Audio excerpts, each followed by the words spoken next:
Southern California, welcome to Money Matters with Dino. Saturdays from noon to 1, right here on Power Players Radio, KTLK AM1150. Do you own a home or have plans to in the future? You'll get all the information you need to know about what's happening in the local real estate market and how to take advantage of that knowledge. How to approach home ownership or mortgage financing with design, vision, and focus, as well as accurate information. Whether you're buying, selling, or investing, listen to Money Matters with Dino right here on Power Players Radio, KTLK AM1150. Welcome to Money Matters with Dino on KTLK AM1150. I'm Dino Katsiametis, and I want to thank you for joining today's conversation. As you'll see, we always have a good time on air, but it's also very important to me that we provide you with accurate and educational information that applies to you. Before I get into what we have in store for you today, I want to tell you a little bit about why I will be doing this show week in and week out, and why we decided to call it Money Matters. First of all, we'll be talking about personal and business finances with top professionals in their respective fields. However, my expertise is in growing and managing wealth using the vehicle of real estate to help you reach your financial goals. Having decades of experience and extensive knowledge in real estate and helping people with their real estate needs, I am convinced that real estate is still and will be the best way to grow a steady and secure portfolio of wealth. Now, that's not the only reason why we call the show Money Matters. The other, and I think the more important reason, is that money affects your quality of life. Every financial decision you make will affect where you'll be able to go for dinner, how you'll spend the holidays. And if you're a family man like me, it will mean where your kids will go to college, or even if they'll be able to go to college. Think about that. Every financial decision you make today will affect your quality of life tomorrow. Decisions that will affect what neighborhood you live in and what schools your kids will go to. If your kids will be able to play an organized sport or even learn an instrument. I know that sounds silly, but it's not. All these things cost money. I know as well as anybody does that you don't want to say no to your family, especially your kids. But sometimes that's what money causes us to do. Real estate managed properly with the advice of professionals will enable you to say yes, and understanding real estate will protect you from market volatility, like we recently experienced in the past few years. Co-hosting with me today is my producer, Phil Giangrande. How's it going, man? Happy New Year, Dino. Happy New Year to you, sir. Well, thank you. And hey, before we get going on anything else, I want to just thank you very much because for some of you that don't know, actually probably all of you that don't know, I got married on December 29th. Yes, congratulations, man. And thank you very much. And my boy Phil over here was the guitarist, singer, and entertainer for the evening. Thank you. Oh, no worries. The dancing and karaoke singing along was thanks enough. Dude, you lit up the floor. It was great. It was hilarious. We had a great time. It was really cool. And thank you to my mother-in-law too, who got up and sang a song for us. Yeah. Oh, yeah. She was fantastic. She's a professional singer. She is. Thank you, Sherry, if you're listening. So, hey, Phil, today on the show, we have an amazing lineup. In studio, we're going to have Jim Perry, CEO and founder of Alliance Portfolio. With him is going to be Gabriella Gillis, who's also the VP of Loan Development over at Alliance.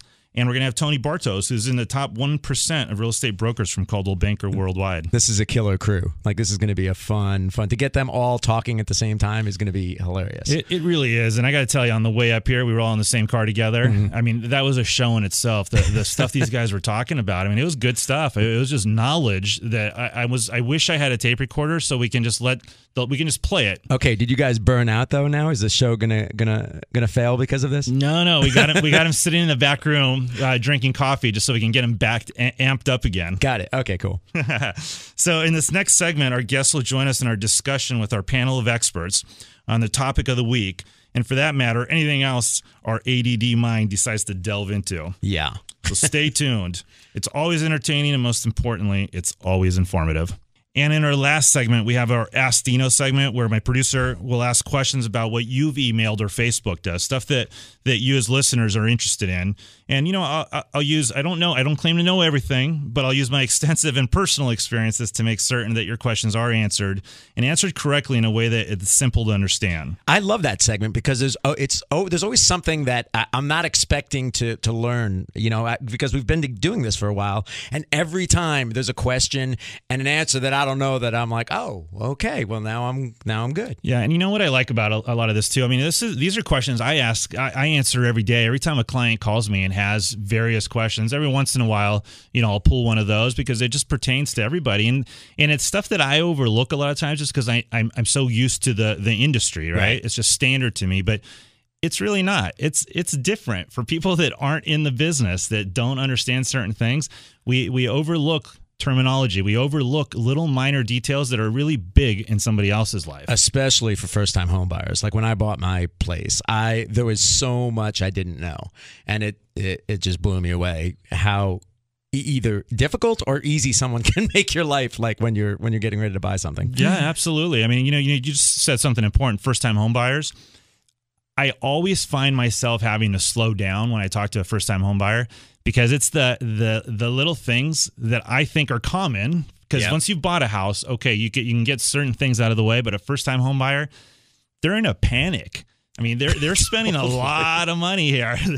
They're scared. Right. And I mean, you especially after this financial breakdown we had, you hear so many horror stories that you're gun shy right out of the gate. You know what I mean? So you really need to trust kind of who you're dealing with. Yeah, absolutely. And which is exactly why I like to tell people, don't call one of these big banks that does all the advertising. You don't know who you're going to get on the other end. And the majority of the time, it's just some low-paying individual that doesn't know the true details of real estate the way I do. So give me a call. Call Dino at 888-814-3335. That's 888-814-3335. Or you can text the word refi to 313131.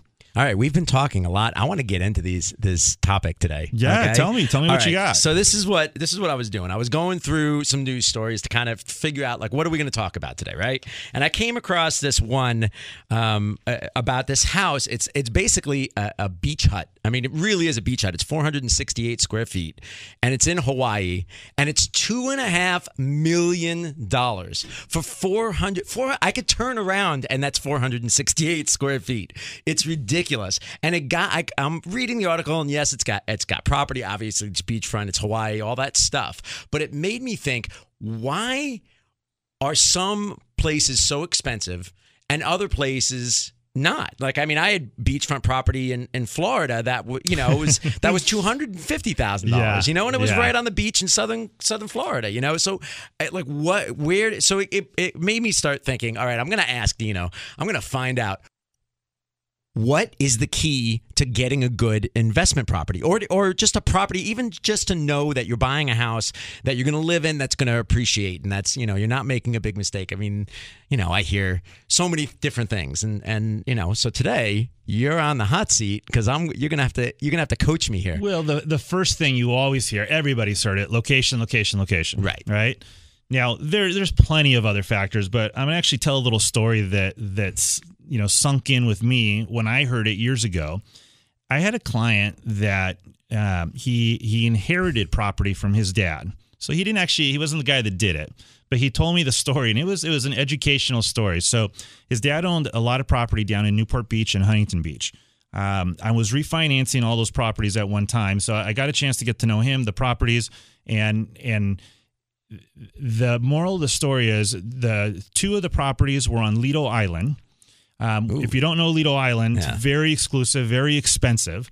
And he had both houses were one off the water. Not on the water, but one off. At the time, the properties were worth about $1.5 million. And he had a lot of equity in them. I mean, everything was fantastic, especially if you inherited it. But what he told me is that his dad highly regretted all those years later. He said, son, at the time when I bought these properties, the one on the water was $50,000, and the one off the water was about $25,000. So I chose to save money and get the one off the water. Right. The difference, though, when I was doing those refis, the one off the water that he owned, $1.5 million. 30 feet over, right, on the water, you're talking $4 or $5 million. That was back then. So location to me is still one of the better and most attractive, qualities that you need to look for in a house. Now, is it just with beachfront property, or is it like let's say you're in a cul-de-sac? Is there a spot in the cul-de-sac that's better than or is being in a cul-de-sac better than being on a regular street? I mean, there's you can say location all around, and it just kind of seems like it changes every time. Well, it does, and first you got to start with your region, right? Like when that example you brought up, the house was in Hawaii, right? I'm sure in an exclusive part. I'm sure I'm not familiar with Hawaii all that well, although one of our guests, Tony Bartos, is. We can probably ask him that question. But I've owned a lot of rental property, and there was a period of time when I was buying up in the Victorville area, in a small city called Hellendale, also known as Silver Lakes. And that area has 2 beautiful lakes, man-made lakes, and 2 PGA-style golf courses. So when I probably bought, 10, 11 properties during that time frame over there, I bought and sold, and it was a great opportunity. But what I did is I specifically looked for properties on the water and properties on the golf course. And my rationale behind it was that they're continuing to build over there, but you can't build anymore on the water and you can't build anymore on the golf course. So as they're building out of that zone. Right. So the most valuable properties, and I learned that lesson that I just talked about, right, from Lido Island. Yeah. Anything on the water, anything on the golf course, or whatever area you're in that is the attraction of that area, that is the number one thing you could possibly do. And then it just keeps declining slowly and slowly and slowly every time you go a block away. So coming up after our break, we're having our panel discussion with the experts. Joining us is Tony Bartos from Coldwell Banker, Jim Perry, and Gabriella Gillis from Alliance Portfolio. While you're waiting, ask yourself, are you getting the most out of your money matters? Stay with us. We'll be right back. Alliance Portfolio is a licensed real estate broker. California DRE broker license 01868859 NMLS 324460. Are you looking to diversify or add real estate secured investments to your portfolio? Did you know that investing in trust deeds can provide a better return with better security than many other alternate investments? For over 20 years, Alliance Portfolio has been providing the highest quality mortgage fund and trust deed investment opportunities with first-class service and communication. Alliance Portfolio offers well underwritten loans, low loan-to-value ratios, and all secured by prime Southern California coastal community real estate. At Alliance Portfolio, we don't just lend money, we lend our expertise. Call 949-349-1322 today and let us know that you heard us on the Dino and Nelson Show to capitalize on a special opportunity. That's 949-349-1322. Investors, when our job is done, your job is easy. Sit back and capitalize. 949-349-1322 or text the word Alliance to 313131. Welcome back to Money Matters with Dino on KTLK AM1150. If you have any questions for myself or my guest, feel free to call me at 888-814-3335. That's 888-814-3335. Or you can text the word refi to 313131. Joining us today in our discussion panel with the experts are Tony Bartos from Coldwell Banker in Newport Beach, also Jim Perry and Gabriella Gillis from Alliance Portfolio. Tony is the former director of the California Association of Realtors and the former president of the Newport Beach Association of Realtors. Currently, however, he holds a position on the board of directors for the SoCal MLS and is the top 1% of all Coldwell Banker associates worldwide.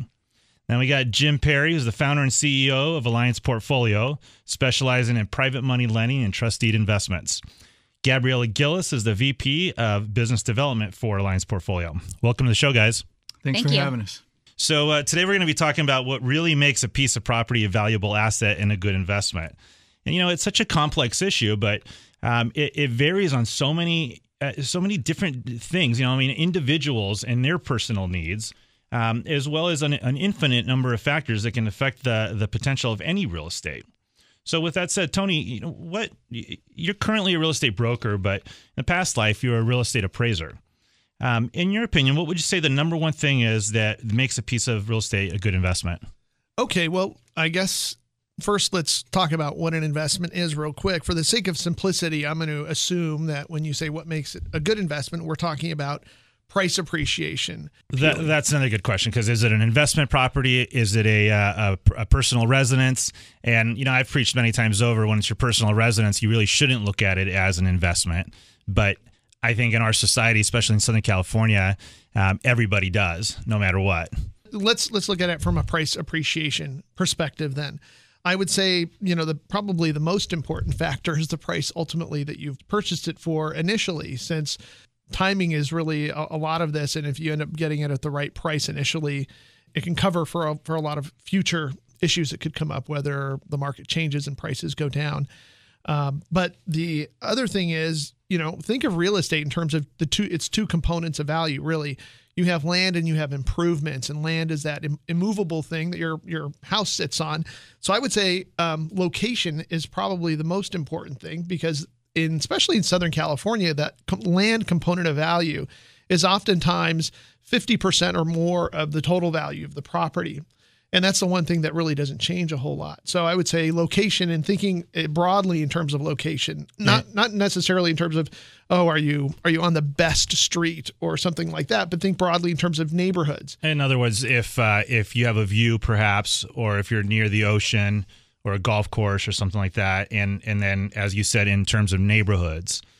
Well, I'm thinking more broadly in terms of neighborhoods. I mean, people can only afford to get into, you may have limitations in terms of where you can move to, but you may pick up a house, for instance, that might be on maybe not the best street, but it's in the best neighborhood. And that might be more preferable to somebody than going to another neighborhood entirely. So the old saying of, you're better off having the worst house in the best neighborhood instead of the best house in the worst neighborhood. Yeah, something like that. I mean, so I think location broadly, and then that followed by condition, by the property condition, because that's your improvements, and that's what you can. Sure. Well, that's the one thing that you can actually change, right? You can't change where the property is located, but you can change how that house looks and feels, and. So, Jim, what about you? I mean, you have a different perspective because you're a lender. How do you view that? What makes a property valuable? Well, specifically, the location is key. Real estate is always location, but I believe it's also has a lot to do with timing, because real estate markets fluctuate. They go up and they go down. Historically, there's always cycles. So, locations, like for instance, as a lender, we are always lending in specific areas where we believe the values are the first to go up and the last to go down. And but they all do go up and they all do go down. So timing is a key to value. And also from a lender standpoint, I always look at these things like, is there somebody else on this planet that's going to want that property? Okay. I mean, we see these monstrosities where I don't know if I can say this on air, but I'm going to anyway, but we call it the asses in seats model. How many asses do we have for that seat? If there's only one in the whole world, then I don't want to lend or own that property no matter what, even if it is a $75 million property in Corona Del Mar that one person on the planet can afford to buy. So I look at location, timing, and how liquid is it? I mean, if it's 5 bedrooms and 3 baths, it's a lot better than 1 bedroom and 1 bath. Yeah. No, you're right. And 35,000 square feet and nobody can afford it. Well, you're absolutely right. Let's go on to the next question. Is it better to buy property that's already improved or property that needs to be renovated? Gabriella, what do you think? You know what? I don't know the answer to that question. I just personally bought a property that needs a lot of improvement, and I'm not enjoying it right now. It's been very expensive. So a lot of improvement equals a lot of money. Yeah, and we bought a property specifically because it was a fixer-upper, and there was a lot of hidden factors that we didn't realize. So it's actually turned into a much larger project than we anticipated. So, Tony, what do you think? Well, Gabriella brings up a great point about that. It's very subjective in terms of there's no easy answer. Is it better to buy a fixed up property or renovated property? I mean, a lot of people may not have the skills to renovate, or secondly, the cost to renovate may be such that it's just, there's a lot of buyers who can afford an extra monthly payment of $50 or $75 a month to get a property that's in great condition. However, if you want to get into a neighborhood that you really love, and that's the only way to get in is to get a fixer. Well, then you might choose that option. But the truth is, a lot of buyers, especially in entry level markets, they just don't have the capital to go through the process of purchasing and then coming up with, a boatload of money to actually do that renovation. But, if you find the neighborhood you like, there's always those trade-offs. So there's no surefire answer for something like that. In case you just stepped in your car, you're listening to our discussion panel with the experts on Money Matters with Dino. You can give us a call anytime to speak to any one of them at 888-814-3335. That's 888-814-3335.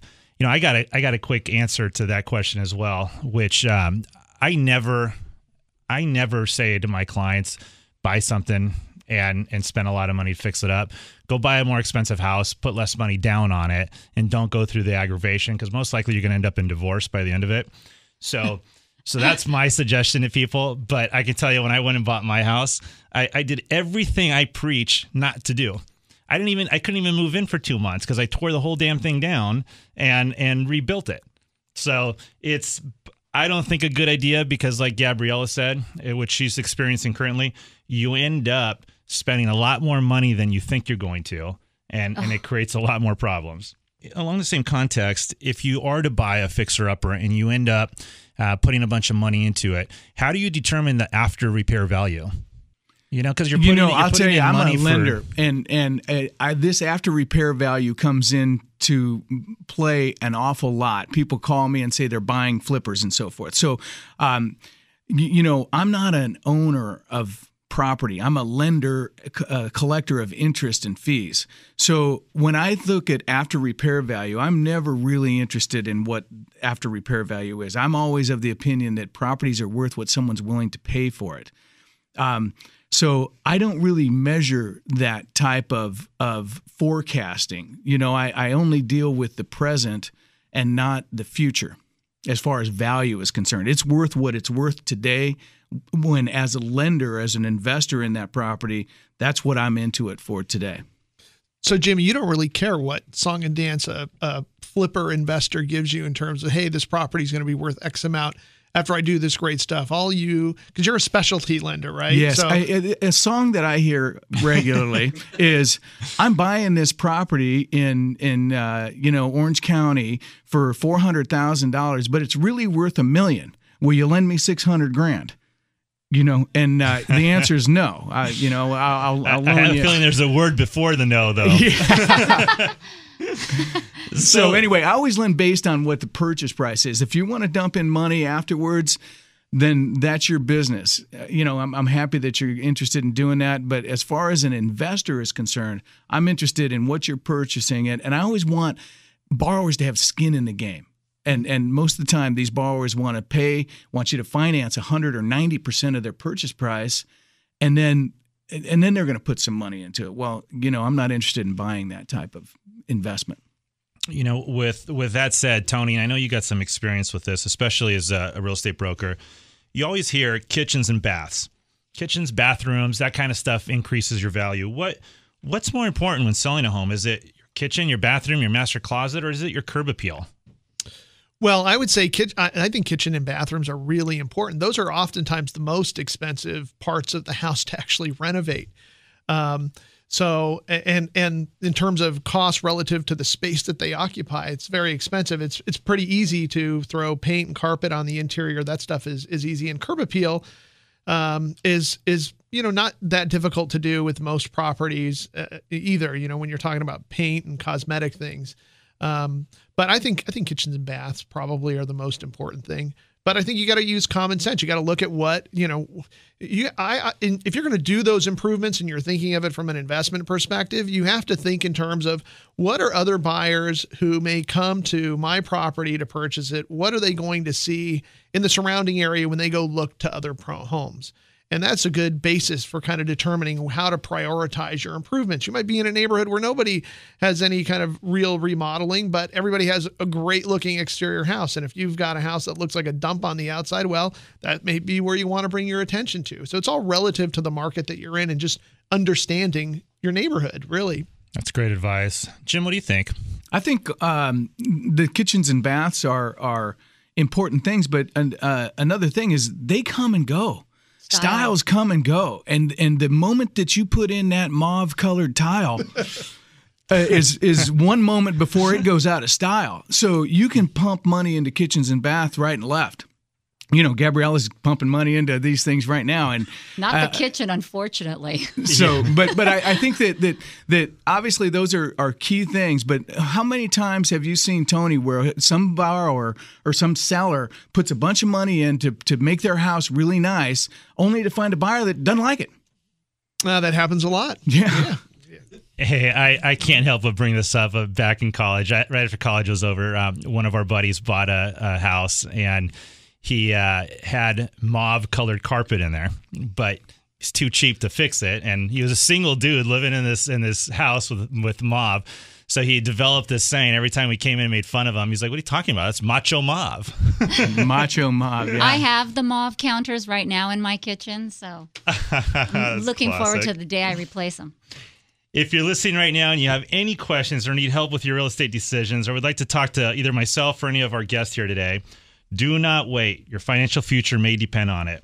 Write this number down and give us a call. It's 888-814-3335. That's 888-814-3335. Or you can text the word refi to 313131. This segment was brought to you by Title 365. Their vision and communication brings your real estate finance and purchase transactions to life. We'll be right back after the break and continue our panel discussion with the experts. Think about how you can use this information to make yourself real estate wealthy. Stay with us. Talk about everything that you care about, because one topic makes for a boring conversation. KTLK AM1150, the voice of reason. What else is new?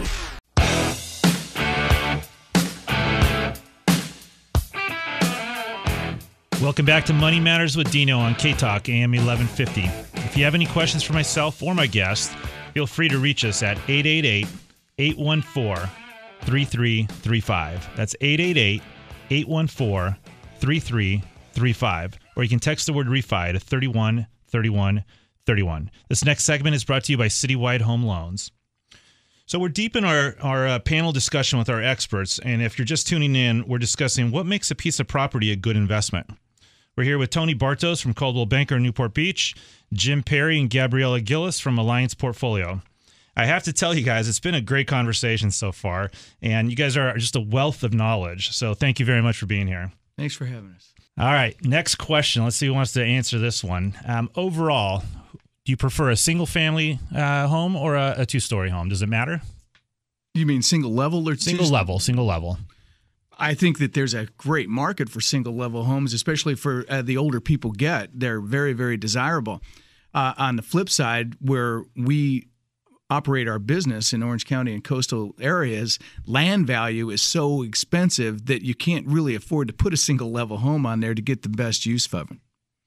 Tony, what do you think? Yeah, no, I agree with that totally. Especially, with so many people heading into retirement, single-story homes become a lot more appealing. But I would echo just what Jim said. I always remember being a kid, and when we were out looking at houses one time, just my mom, her big thing was, we're going to get old and we're not going to be able to walk up and down the stairs. This is ridiculous. All the houses have stairs now. Well, what's interesting is a lot of discussions that you have with cities right now in terms of developers are, developers always want to put, very dense kind of communities in the land that they own, and cities and municipalities are always trying to lower that density requirement. And there's always a trade-off that a lot of times people don't realize is, developers have to have higher density because the cost of that land is so expensive. And, with less density, it ends up forcing prices up. So there's always that trade-off. You can't have the nice, spacious, big yard, development unless the land is cheap. And the thing is, in Southern California, it isn't. It's just a reality. So you get housing that's more dense than, anybody would like, but it is what it is. Yeah. You also have to deal with the topography in Southern California. We have hills and cliffs and so forth. So you end up buying a property, in Beverly Hills or like, for instance, in our backyard in Laguna Beach, you may end up with a property that has 5 stories and you're climbing stairs all day long. But you still have a limited amount of space as far as land value is concerned, and you got to maximize the value of that land. So topography comes into play in some of these areas. You can't put a flat single level house on a hillside that makes sense. property. There's trade-off for everything, basically. Yeah, of course, you get the view. So I think I know the answer to this one, Jim, but what's your opinion? What's better, multifamily properties or single-family residences for an investment? Again, I mean, from an investment standpoint, we're lenders. So we're not owners of property, and I love both of them. I love apartment complexes to lend on, and I love single-family residential dwellings to lend on. Anytime you're dealing with a basic need of shelter, there's always going to be a need for people to live in places. So lending on them, I like. Forget lending for a second. What if you personally were going to go out and buy a property right now? You had an extra $100,000 in cash that you had to put down on something. What would you buy? There's not a lot you can buy in our neighborhood for $100,000. Well, it's a down payment, buddy. I'm a lender. I'm not a. Oh, come on! I'm a lender. What would Jim Perry buy? I have one house and a bunch of loans. And that's kind of the way we do it. Gabriella, what would Gabriella buy? I would buy multifamily. She likes units. I like units. I like duplex and yeah. And Tony? I would buy either single family or multifamily. It's all price dependent. It's just depending on whether it's a really good value. I'm curious though, for Jim though, talking about like what you'd loan on, what about like a Burger King or something like that? What about like a restaurant? Would you do like a loan on that? There are types of properties that I don't want any part of.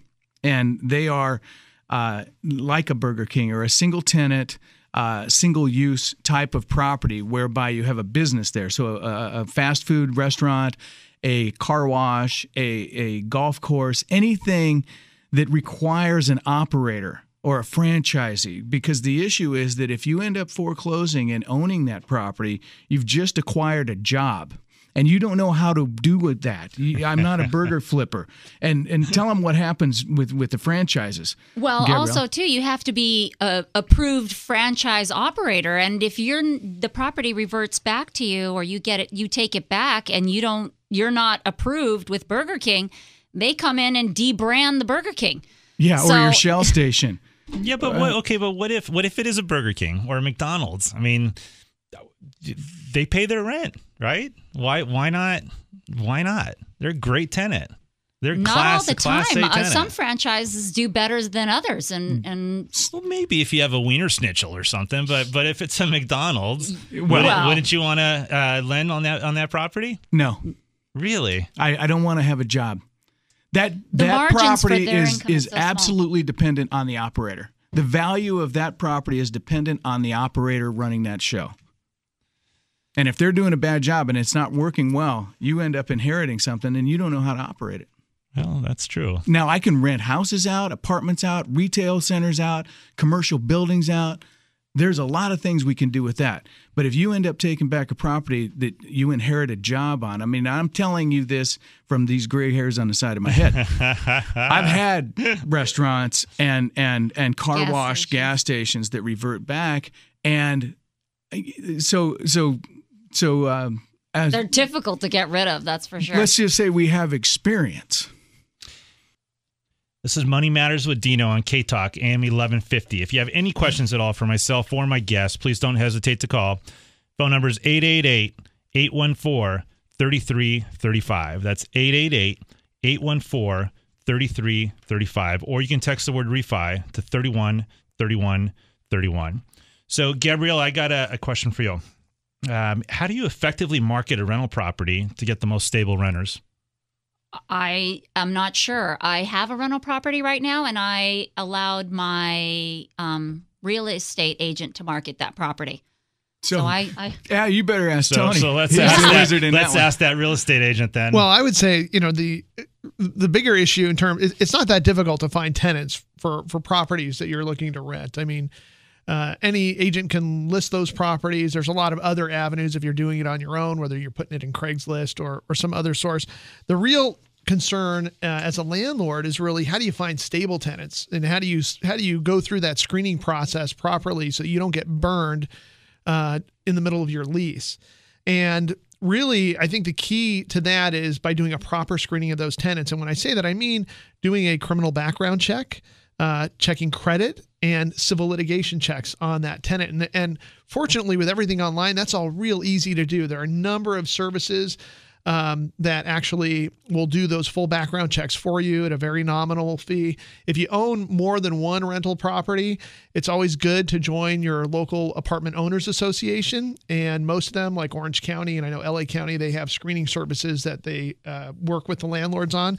But a couple of things that you want to really look for is number one, when you get your tenant's application, is the information on that application correlate with what they've provided you as far as like a bank statement, for example. Like, I'm always a big proponent of cross-referencing data. So if you're the tenant and you say you make $3,000 or $4,000 a month, then I want to see a bank account statement that shows that there's that much money going into your account. If one thing is, tenants often kind of feel like, well, if they've had a bad run, like if they had a foreclosure at some point or a short sale on their home, that it's going to be impossible to find a place to rent because their credit got hit. And that's not necessarily the case. It's one thing if you're a tenant and you've got maybe not so great credit, and you can point to it and say, hey, this is the cause of my issues, but look at my credit report and my credit history that I've made everything else on time, so that it's easy for a landlord to point at, hey, this is where your problem ended. Your rent's a lot lower here than what you were paying before, and so therefore, the risk isn't all that great. But it's really key to do some of those checks, particularly the criminal background checks, so you don't want a Megan's Law issue where you get a sex offender necessarily in your property.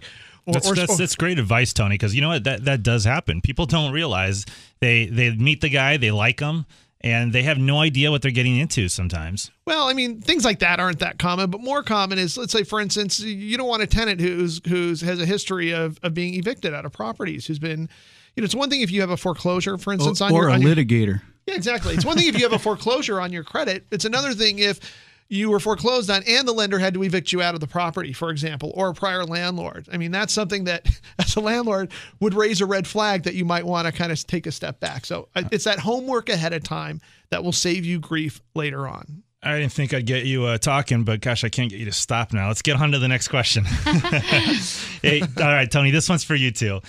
With inventory as low as it is, how do you find a good home for a buyer? Well, one minute or less, please.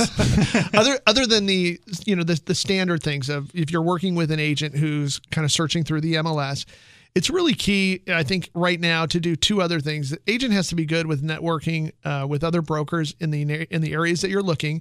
It's a lot easier for that agent if the buyer is clearly defined in terms of knowing where they want to go, because then it's easier to kind of do that networking. But the other avenue is farming distressed properties. Even though there may not be a lot of bank-owned properties on the market right now, there's a lot of people that aren't making payments and are in some stage of foreclosure. And so oftentimes those folks are going to have to move at some point or may elect to move at some point. And those are good properties that aren't on the market, but they may be suitable sellers willing to work with a buyer anyway. So it's great advice. And Jim, this question, I think it's going to be a piece of cake for you, but I'm going to ask it anyway. So if someone has bad credit, no money in the bank, can't prove their assets, but somehow miraculously has enough money to buy a home with a decent sized down payment, but obviously doesn't qualify at the bank, where does he or she find a loan? They call Alliance Portfolio. Simple as that, that's right? exactly right. I mean, we provide financing like that. And like Tony was talking about, as far as credit and tenants are concerned, people have crises in their life at one point or another. What you're really looking for is to avoid the guy that has a crisis every 90 days or every 6 months or something like that. Yeah. But, I mean, we have this happen all the time. We just had a lady that bought an investment property.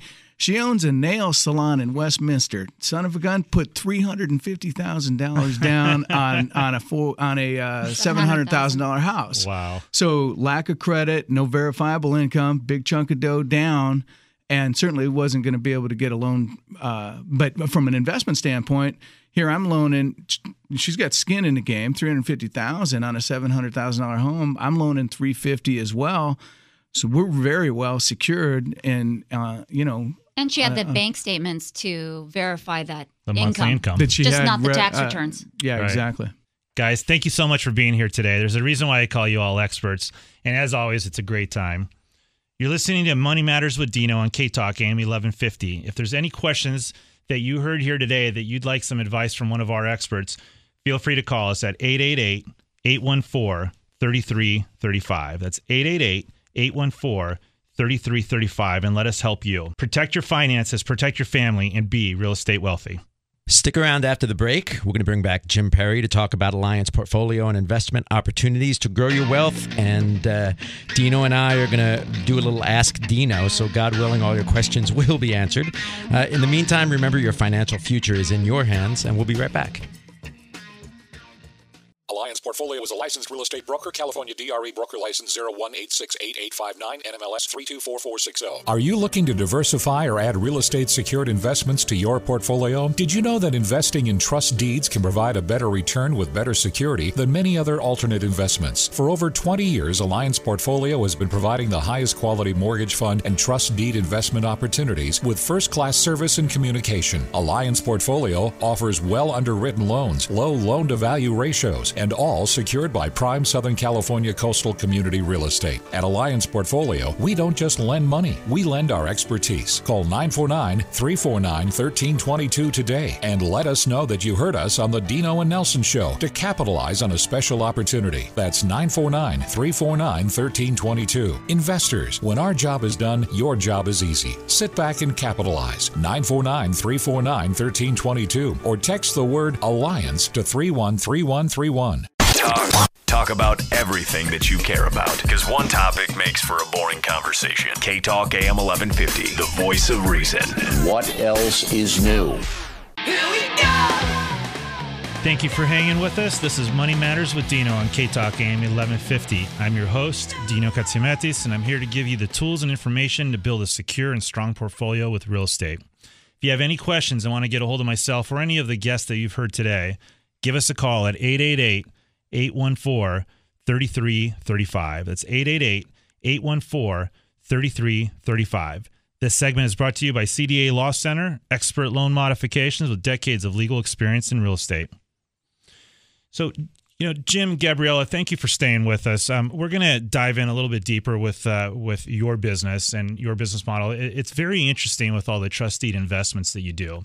And Jim, you're the founder, CEO of Alliance Portfolio. Who's Gabriella? Why don't you introduce her? Gabriella is currently Vice President of Business Development. She's been with us for over 10 years. For many years, she managed our mortgage fund and also our loan servicing portfolio. So she has depth of understanding and knowledge in the types of investments that we do.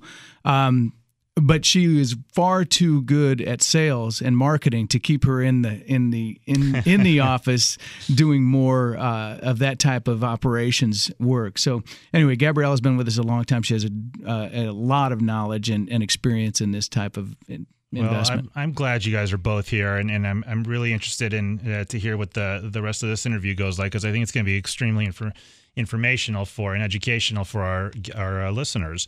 It says here that you've serviced over $500 million in privately placed trust deeds. That's a lot.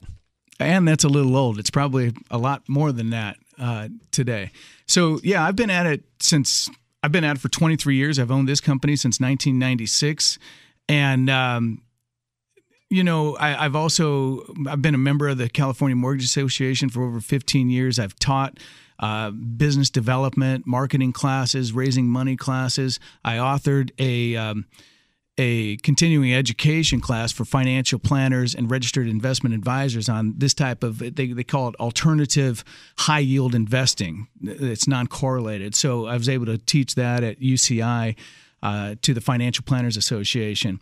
So anyway, we've been at it for a long time and have a very polished team, I believe. So explain to me what trust deed investing is. Trust deed investing is basically what banks do. They make loans that are secured by real estate. In our case, in speaking with Tony previously, or you understand kind of the real estate investing has many facets.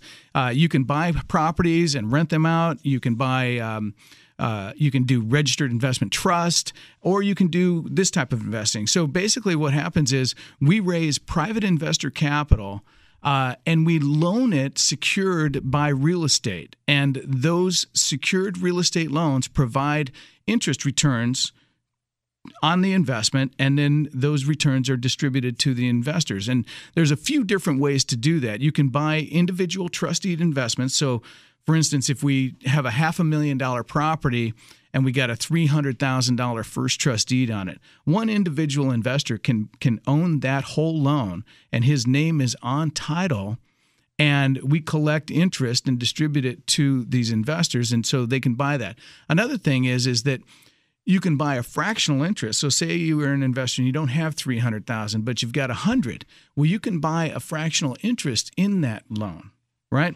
So you own a fractional interest. You're also on title. And then the third way is in our mortgage funds, where if you don't have $100,000, you can invest as little as $5,000 and into the fund, and the fund buys these loans. So there are a few different ways to invest in this type of real estate investment, and the returns are 7, 8, 9, 10%.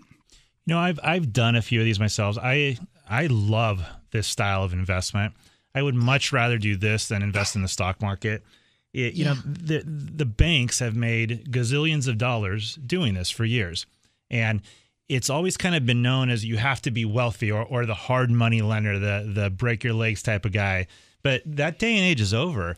And with the crash of the financial system that we had, there are some great buyers out there that just can't qualify for a loan. We're getting borrowers today that we would have never gotten before. I was explaining on the way up that previous to the crash, a borrower could 15% of the borrowers could get an A-paper loan from Wells Fargo or Bank of America. The next 10% could get an Alt-A loan, they called them, right? So that's 25% of the market that wouldn't borrow our money. Then you had the Washington Mutuals and the World Savings taking the next 20%. And then after that, you had the New Centuries and the Ameriquest and those subprimes taking the next 20%. So virtually pretty much everybody else. Almost anybody could get a loan. And so we were really relegated to doing second trust deeds and so forth. Well, today, all of those competitors are gone. You can either get an A-paper loan from a guy like you, or then you're borrowing our money. And if a borrower happens to be self-employed or had gone through a short sale or is an investment property or buying properties in an LLC or a trust or something like that, those are borrowers that are borrowing money from private money lenders today. This is why I'm so excited about what you guys do, and I truly am, because it's an investment vehicle that I feel is safe, secure. It's managed by professionals like you that know real estate inside and out. So, you know, Gabby, what about these investment funds, the mortgage funds that you guys are doing now? You said something earlier, Jim, that I thought was interesting. You can get in with as little as $5,000. I mean, you can be a bank. You can be a lender, in essence, with as little as $5,000. But you can't do it on an individual trust deed. You have to invest in one of the mortgage funds, right? It's a great product also for individuals who know about real estate and want to get in on the market exactly for the low loan amounts. And a lot of people don't understand the stock market. I don't get it. I mean, I know what companies are great, but if I invest in those companies, I don't get any money back. I don't get a return. And what's great about the mortgage fund is every month you can receive interest on the money that you invested with Alliance Portfolio. And you get to see what kind of properties that we lend on. It's a great product. You were telling me on the way up here with the new website you guys have built, basically you can be in a fund with several other people. The fund can have 30 different properties it lends on, and you as one of the investors can actually log on, see all 30 of the properties, see what their payment history is, what kind of interest is it's being made, right? Everything. And another thing about the funds are you mitigate your risk. Like with the individual trust deeds or the fractionalized trust deeds, your investment is secured by that one specific property and that one specific borrower.